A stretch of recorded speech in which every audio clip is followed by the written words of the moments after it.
इस लड़की को तुरंत समझ आ गया कि जो पत्थर कचरे में फेंके जाने वाले थे वो असल में खजाने थे। उसने दौड़कर उस आदमी को रोका और बिना सोचे $500 दे दिए उन पत्थरों के लिए। उसकी सबसे अच्छी दोस्त को उसकी ये बात बिल्कुल समझ नहीं आई, लेकिन लड़की ने कहा कि ये आम से दिखने वाले पत्थर कम से कम $50,000 के हैं। फिर दोनों वो पत्थर लेकर जेड के सट्टा टूर्नामेंट में गई। उनका ये अजीब कदम इवेंट के प्रेसिडेंट की नजर में आ गया और उसने सोचा देखता हूँ क्या होने वाला है, तो वो भी उनके पीछे गया। जैसे ही लड़की अंदर गई उसका सामना अपने एक्स हस्बैंड और उस चालाक औरत से हुआ। वो दोनों भी जेड पर सट्टा लगाने आए थे। जब एक्स को पता चला कि लड़की भी हिस्सा ले रही है तो उसने उसे घृणा से देखा, क्योंकि उसे हमेशा लगता था कि वो बस एक बेवकूफ प्यार में डूबी लड़की है और इसी वजह से उसके पापा ने जेड की सारी फैमिली टेक्निक उस लड़के को सिखाई थी। लेकिन इस बार लड़की पहले जैसी नहीं थी। उसने उसे साफ साफ कहा कि अब तू अपने की कीमत चुकाएगा। फिर लड़की ने सबके सामने चारों पत्थर निकाले और कहा कि इन्हें अभी के अभी काटो। वो चालाक औरत तुरंत हंस पड़ी और बोली कि लड़की तो बस कबाड़ उठा लाई है। एक्स भी उसका मजाक उड़ाने लगा और बोला कि इसकी ये बेकार चीजें हटा दो, लेकिन लड़की पीछे नहीं हटी। उसने अड़कर कहा कि एक भी पत्थर बिना काटे नहीं जाएगा। तभी प्रेसिडेंट और उसका असिस्टेंट भी हॉल में आए, ये देखकर हैरान कि लड़की सच में टूर्नामेंट में आई है। असल में उस एक्स और चालाक औरत ने मिलकर उसकी सारी जायदाद छीन ली थी और उस औरत ने उसे एक गुलदान से मारा भी था, जिससे गलती से उसका फैमिली वाला डिवाइन आई जाग गया था। लड़की अब बदला लेने और अपना हक वापस पाने आई थी। उसने फिर से जोर देकर कहा कि पत्थर काटो। पहले पत्थर में जेड निकला, हरा था लेकिन मीडियम क्वालिटी का। एक्स ने चैन की सांस ली और फिर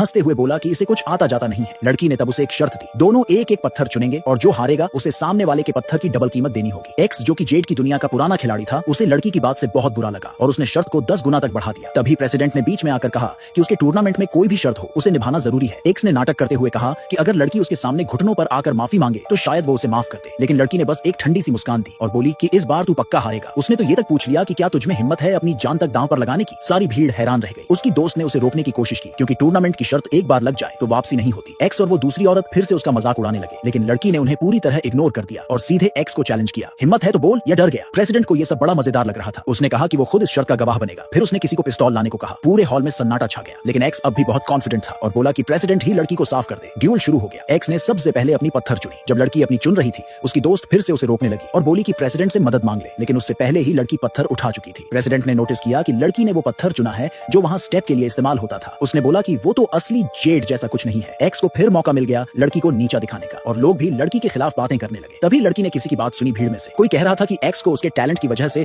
लड़की के घर वालों ने अपनाया था और इसलिए उसके पापा ने उसे सारी जेड की टेक्निक सिखाई। ये सुनकर लड़की का पारा चढ़ गया। उसने चिल्लाकर कहा, तू कितना गिरा हुआ है, अगर मेरी फैमिली ना होती तो तू कहीं का नहीं रहता। एक्स गुस्से से तिलमिला गया और कहा कि पहले उसकी पत्थर काटी जाए। उसमें से निकला रेड जेड, वो भी हाई क्वालिटी का। सबने मान लिया कि अब लड़की के जीतने का कोई चांस नहीं है। एक्स और भी ज्यादा मजाक उड़ाने लगा और बोला कि हार मान ले। उस दूसरी औरत ने फिर प्रेसिडेंट से कहा कि अब लड़की को सजा मिलनी चाहिए, लेकिन लड़की ने बहुत शांति से कहा, अब तक मेरी पत्थर तो खोली ही नहीं गई है, क्या प्रेसिडेंट को लगता है मैं हार जाऊंगी? प्रेसिडेंट को उसका आत्मविश्वास बहुत दिलचस्प लगा। उसने तुरंत कहा कि लड़की की पत्थर भी काटो और जैसे ही जेड बाहर निकला पूरा हॉल एकदम दंग रह गया।